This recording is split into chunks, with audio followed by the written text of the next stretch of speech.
Almost every single day on this very show, we talk about what you should be doing to grow your company and your career in the ever changing world of generative AI.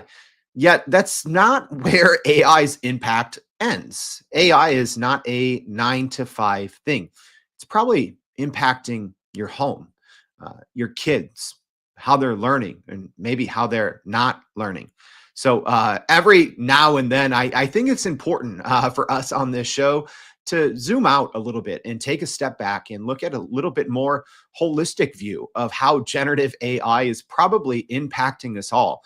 And today we're going to be talking about how we can prepare our children for an AI world, right? Think of how much time you probably spend, preparing yourself and your career, your department, your team.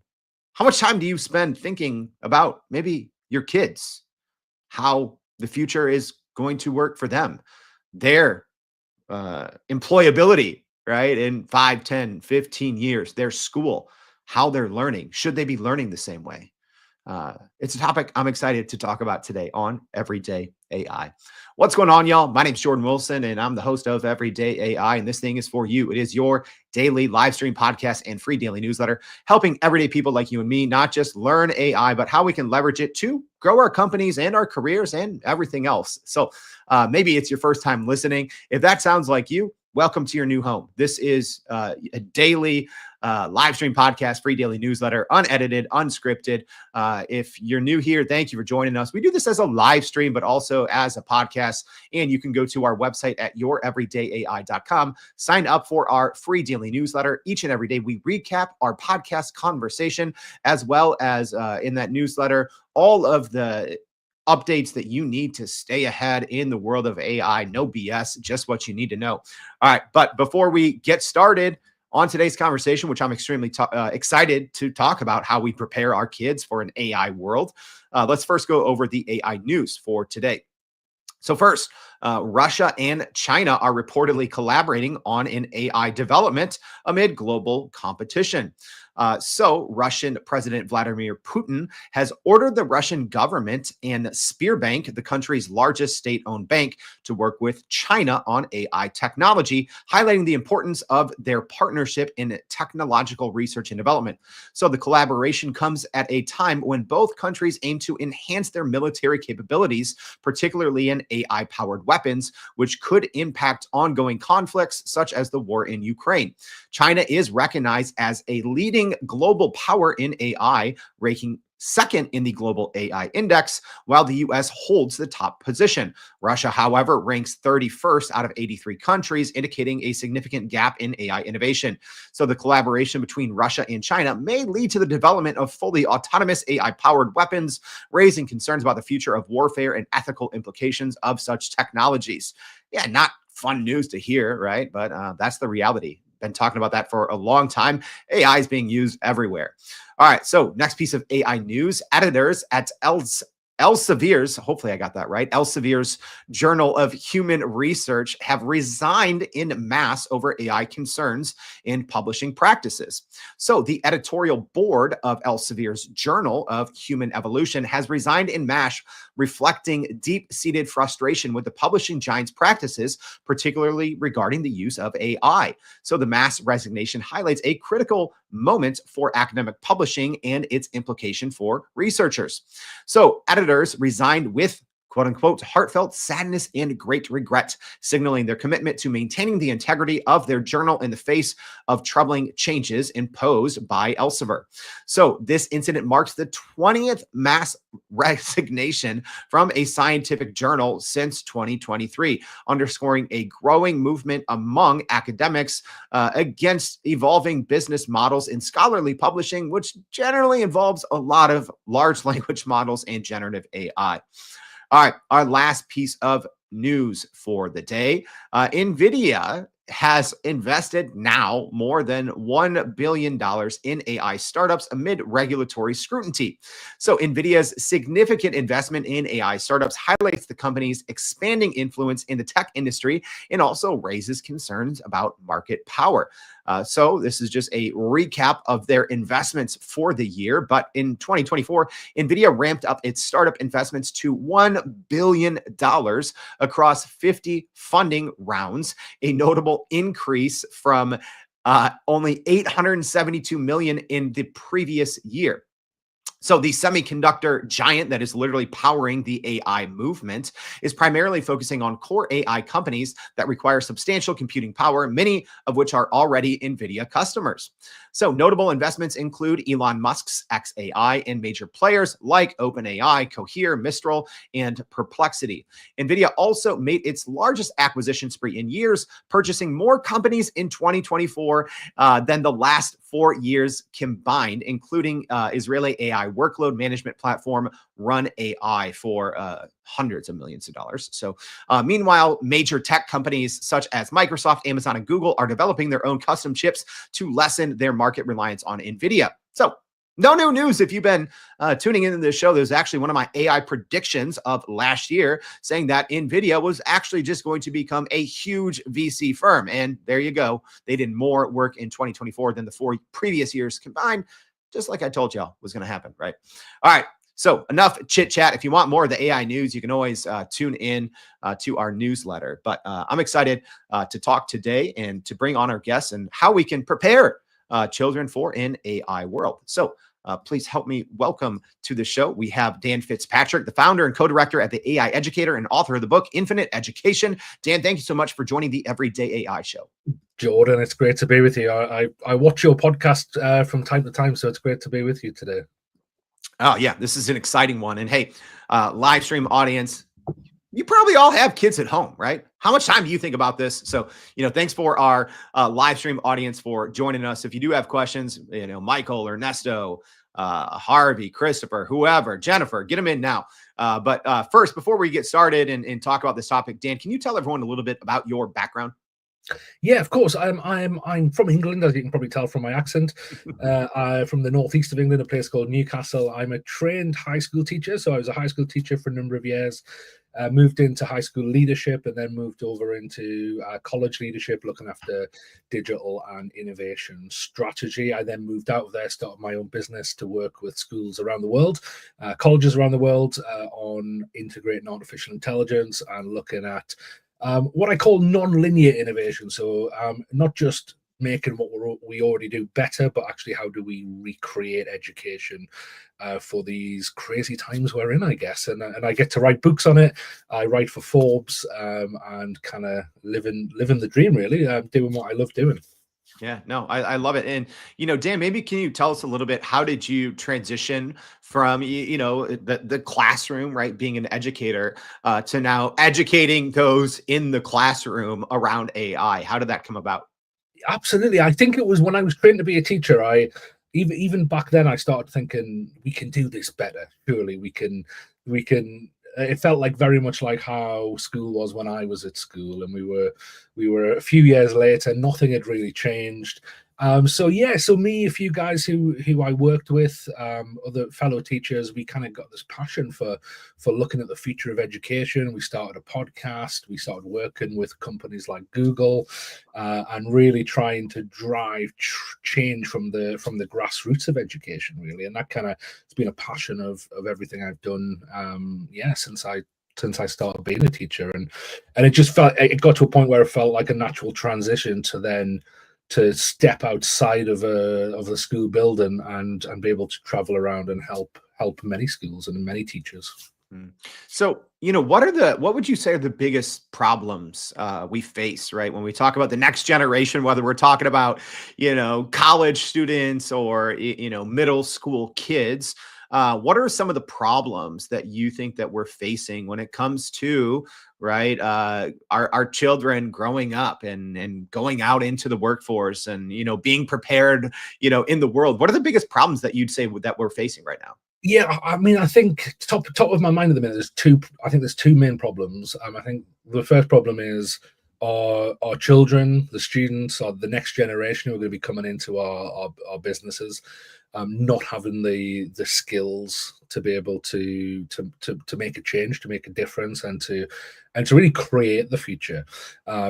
And secondly, I think we're in a position now where education could really split off between kind of traditional mainstream education and a lot of innovative projects that are going on at the minute. So we're finding, powered by artificial intelligence in many cases, new forms of education starting to appear and develop at a really fast pace. So what worries me there is that we could have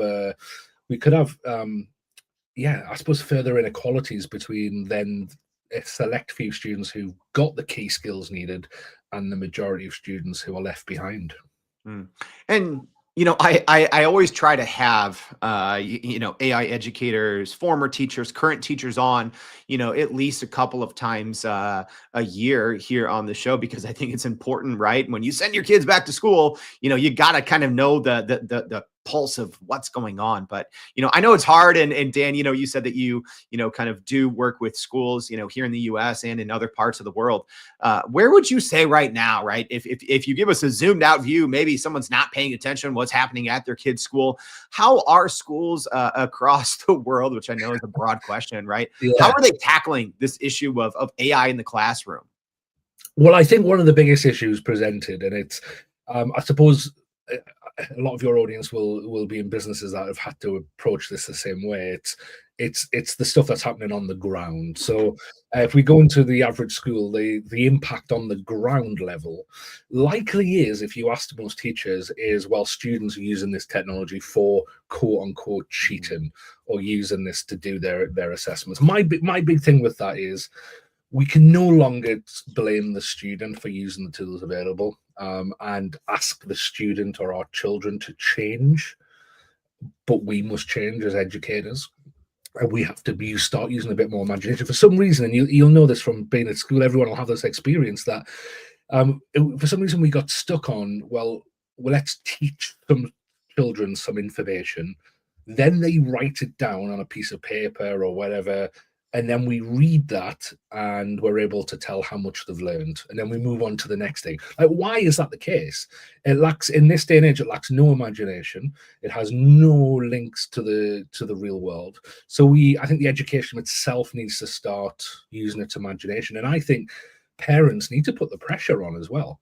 I think we need to be asking our children's schools, well, how are we teaching? How are they teaching your children with generative AI? Are they giving them the skills to be able to collaborate with AI? Are they giving them the awareness of how to use this in a safe way? Are they giving them the skills to be able to use this to benefit them and not for them to just, like, I put in my first book, The AI Classroom, I wrote a chapter called Outsource Your Doing, Not Your Thinking. And I really think we need to ask our educators, are they doing that? Are we allowing our students to use these tools so that they are using it as a collaborative partner and not a replacement for all of their thinking? Mm. And we need to put that pressure on and say, well, what is happening? Because in many places, it's not happening. I was in Scotland, which is not too far from where I live, working with some schools just a couple of months ago. And I was even hearing reports while I was there of local governments starting to tell schools that they couldn't use ChatGPT anymore. This is after 2 years of schools using ChatGPT.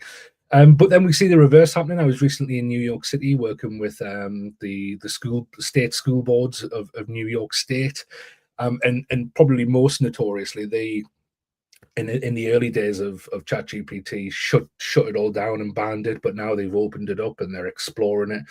So places are in a real liminal space. They're in a space where we kind of, the old ways of doing things are not making sense anymore, and the new ways of doing things haven't fully been formed or created yet. So there's a lot going on in that space at the moment, and places are trying to figure out what to do next. Yeah. And one thing that, I throw out there every now and then, because I know, we have a lot of AI educators listening, the podcast and people in traditional education, is I like to say, replace the word generative AI or chat GPT with internet, right? Would you ban your students from using the internet? Probably not, right? That is how they learn, right? And the same thing is in the workforce. you're going to be required to use generative AI, right? So banning it is probably not a good idea anymore. But why are we still seeing this AI ban culture, Dan? Right? Many years after generative AI has been out in the wild, why? What are you hearing from the schools and the districts that you work with? What are their reasons why they're still hesitant toward generative AI? Is it an education problem? Is it an access problem? Like, what's the issue on why Yeah. school districts still aren't fully embracing it? Well, it's interesting you use the analogy there of the internet.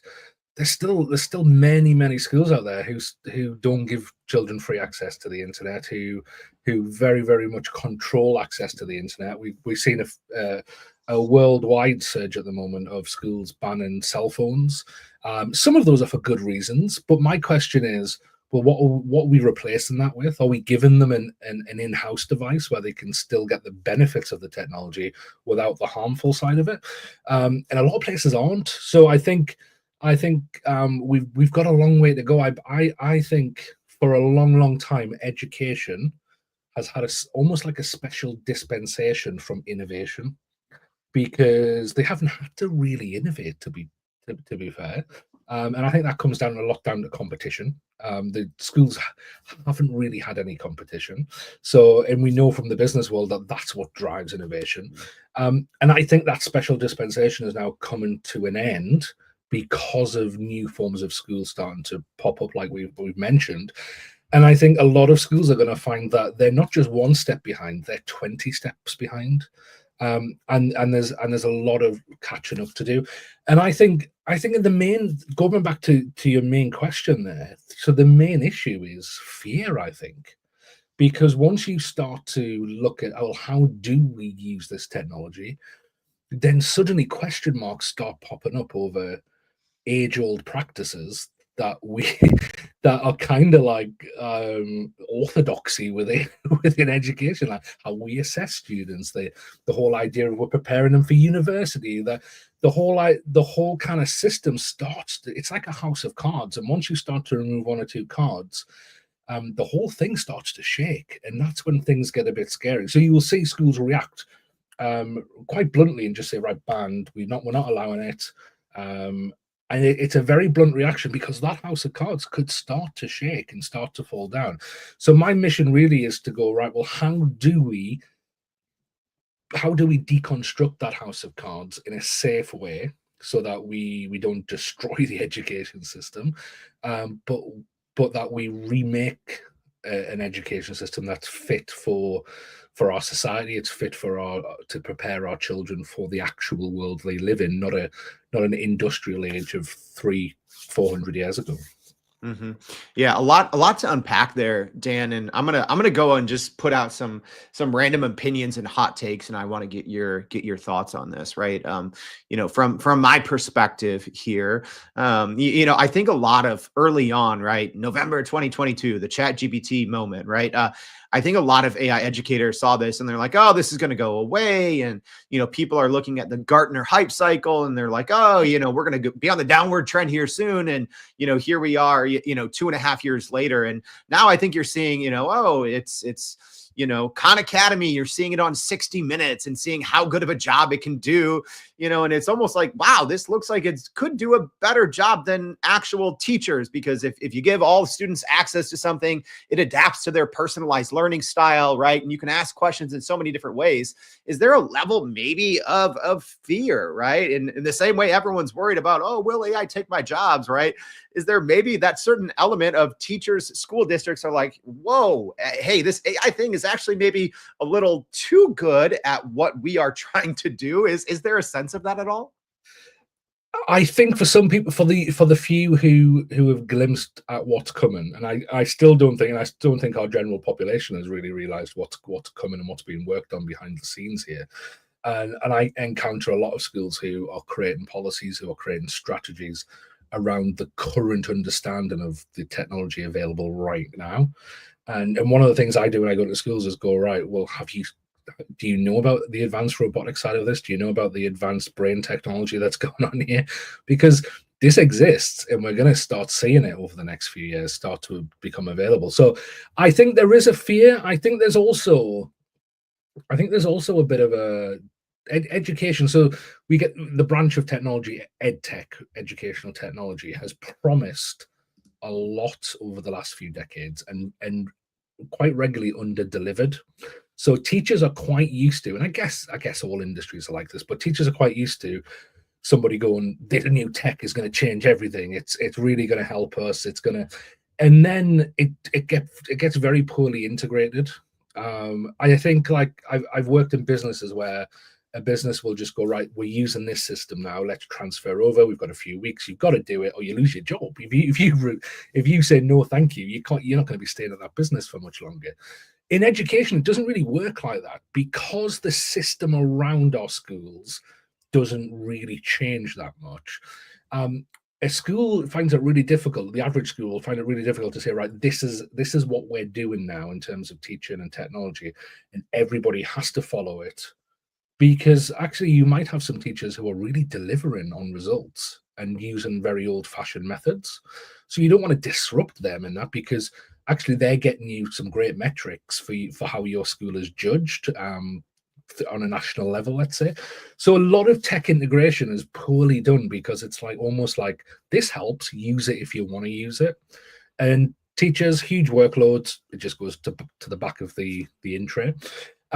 So we've had a lot of, wow, look at this technology, look, it's cloud technology, it's going to help us so much. Look at this technology, the internet, it's going to help us so much. And it just hasn't fully delivered within education. And so here you go, you've got another technology, artificial intelligence. People are saying fairly similar things about it. And especially teachers who don't really know how to use it. You jump on a ChatGPT for the first time, you ask it a question, you're like, yeah, it's all right. But it's hard to it's hard to see how a chatbot is going to replace you, or how a chatbot is going to revolutionize anything, really, because the first time you start trying this, it's just like having a conversation with Wikipedia, I guess. That's what it feels like. And that's where a lot of teachers will get to and go, right, oh yeah, it's okay. Actually, I could see some of the harmful sides of this in terms of cheating, so maybe we should block this because this could be damaging. And that's about as far as the mindset goes, really. So there's some fear there, but there's also just some apathy. There's also just some, oh, here's another technology that people are promising is going to change the world but never really does. Yeah, it's a whole mess. It's a whole mess. And that's why in my new book, Infinite Education, I try to get down to the nuts and bolts of how can a school really start to change things amongst this historic mess, I guess. Mm.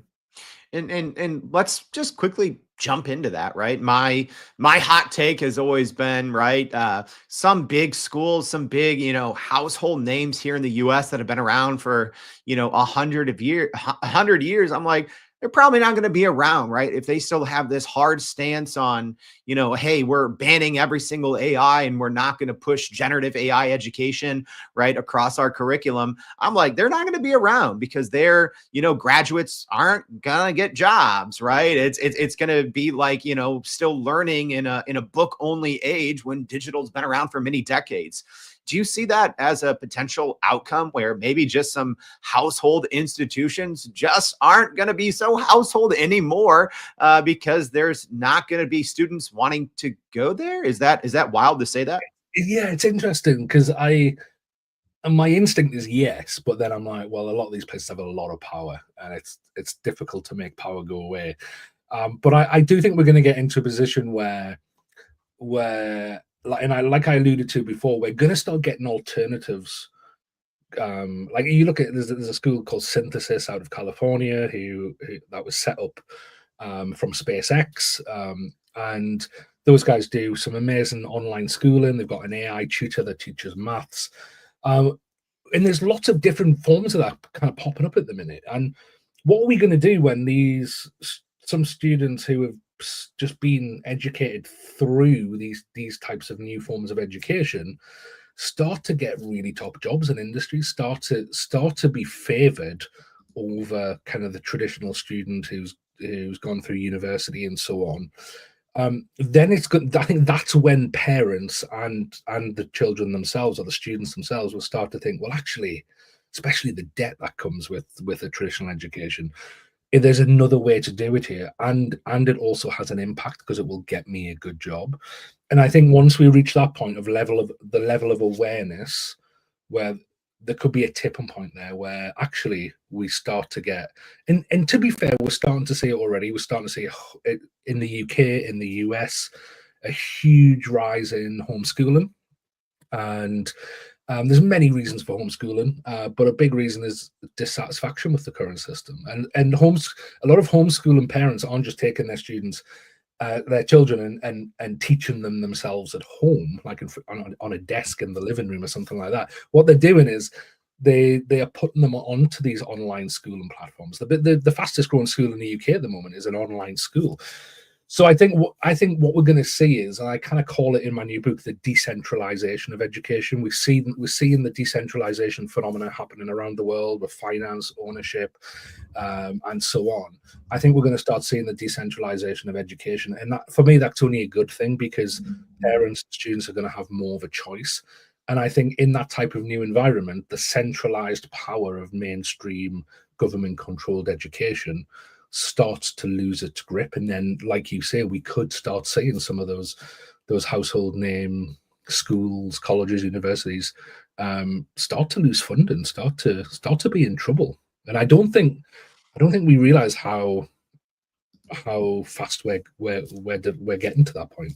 A good question here coming in from YouTube, Big Bogey Face, saying, are private schools adopting AI quicker and deeper than public schools? What would you say to that, Ian? Yeah, in my experience, most of my work comes from private schools. Two main reasons: they've got the resources, they've got the finance. A lot of state schools, or what we call public schools in the UK, which is state schools, won't have money. They're too busy trying to keep the building from crumbling down around them. Never mind look at AI. Yes, and I think it comes back to what I was saying before, because those schools do have a tiny bit of competition, because they're competing with the next private school. Now, actually, when you look under the hood, there's not much difference there. Very similar curriculum, very similar styles of teaching, and it's not the same type of competition I'm talking about with these other types of schools. But there is a little bit of competition, and those types of schools need an edge to attract wealthier parents. So a lot of them want to explore AI. They want to do it for the right reasons, but also for their website, for their promo material. So yeah, we're starting to. There's a lot more interest from private schools around the world, I find. Another common thing that I see right in the educational system, and then I want to ask you one question outside of the classroom, is it seems like educators aren't educating themselves on how generative AI works, right? Like, I'll ask someone like, hey, can you explain how ChatGPT works, right? And no one has a clue. Do you think that, larger institutions are doing due diligence on actually understanding this technology, or is it more of, we don't understand it, so instead of learning, we're just gonna, say, hey, kids, don't use it? Yeah, and we have the data for that. I think there's a recent survey where 7 out of 10 teachers said they haven't been trained in anything to do with artificial intelligence, which is quite scary, really. But like I say, I've been on leadership teams in schools. There's a lot of competition for training. There's a lot of competition for professional development within a school, and how you need to keep teachers trained, and the tech side of it. And I think this is where the problem occurs. I think that AI is just seen as a tech thing. I don't, and that's, again, that's a fundamental misunderstanding of artificial intelligence, that this is impacting kind of everything. It's not just a tech thing. And so tech stuff again in schools gets left to the periphery because it's not essential. It's because you can still do the job with traditional methods. You could still have a teacher with a chalkboard do just as well as a teacher with iPads and generative AI in the current system. So yeah, I think we've got a lot of work to do there, but that doesn't stop individual teachers just going off and finding out about this stuff themselves and training themselves. Because let's be honest, in what you do, Jordan, and what your listeners do, that they're doing that, aren't they? It's not every company is training their workforce in AI. It's the individual innovators, the mavericks in the company who are going, you know what, I'm going to find out about this AI thing. And it's the same in education. That's what we're seeing, and we need more of that, really. Mm. Outside of the classroom, what should parents be looking at when it comes to generative AI, right? Like, I think it took us, a decade or more to understand, as an example, social media's impact on a younger generation, right? And in the, the pros and the very obvious cons of that. So when it comes to outside of the classroom, what should parents be, looking at or trying to understand when it comes to generative AI, because there's goods and there's bads. Yeah, two things I think. The first thing is um, monitor your kids, monitor their use. And I think it's interesting because I'm still from that age of where the internet was, and being on your phone, your cell phone, is quite a private thing. It's a it, in we kind of think when it comes to our kids, oh well, it's their own world. We shouldn't really get involved, but actually have something on the phone. I know. Just to name one example, Google have some great parent apps where you can see what your kids have to ask for permission for apps, and because your children will be using AI. I mean, the most used AI for teenagers is the AI that's in Snapchat. So they will be using it. It's already in their apps. So I think monitor it, make sure your children are safe. I think that's probably number one. I think number two is use it with them as well. Talk about it. If you're a parent who's new to AI, go on the journey with your children. Get it to do some things we sometimes do. Oh, ChatGPT just had the Santa feature where you could talk to Santa through the voice mode. I've got a 4 and a 5-year-old at home, and we would chat to Santa together. We started using the new Pro Vision features within the ChatGPT app as well, and really using it together. Get it to help you plan days out and trips and whatever. And also, one great way it can work. And I've got a friend who's did this, and actually, OpenAI have just created a commercial with him in it. It's amazing. He's based in Manchester in the UK, and what he did was he couldn't understand his daughter's homework. Like all parents are like, I got no idea what's going on here. I can't help my own child with their homework because I don't know. So he uses ChatGPT with his daughter so that they can both understand the homework together and work on the homework together. And I think it can help like that, just like at work as a collaborative partner. It can work as a bit of a collaborative partner at home on things you're doing at home as well. So yeah, I think we'll use it together with your children. Yeah, that's great. So, Dan, we covered a lot in today's conversation, from, problems with traditional education and their lack of proper implementation around AI. We've talked about, maybe kind of this competition or threat that AI may pose in the classroom, and even outside of the classroom, how parents can maybe best, be a support system, but also keep things safe for their children. But as we wrap, what is your one most important takeaway for how we can prepare our children for an AI world? I think expose them to it. Now there might be some people who are saying don't do that because of safety. I'm absolutely with you on that. There are issues with this technology, but if we don't work with them on it, they're going to use it anyway, and they're not going to have the guidance from a responsible adult, especially if they're young children, on how to use this safely. So going back to what we were just talking about, use it with them, ask them about it, have conversation. I think probably one of the biggest issues, probably with most things in the world, is lack of communication. Just open up those communication channels with your children, ask them what they're doing in school, ask them what they're doing with it, and see where that leads. Such a good and important conversation to have. Thank you so much, Dan Fitzpatrick, for joining the Everyday AI Show. We appreciate your time. Thanks, Jordan. Really appreciate it. And hey, as a reminder, y'all, we covered a lot there. Maybe you were on the treadmill, out walking your dog, whatever you do while you're listening to the show. Don't worry if you missed an important point.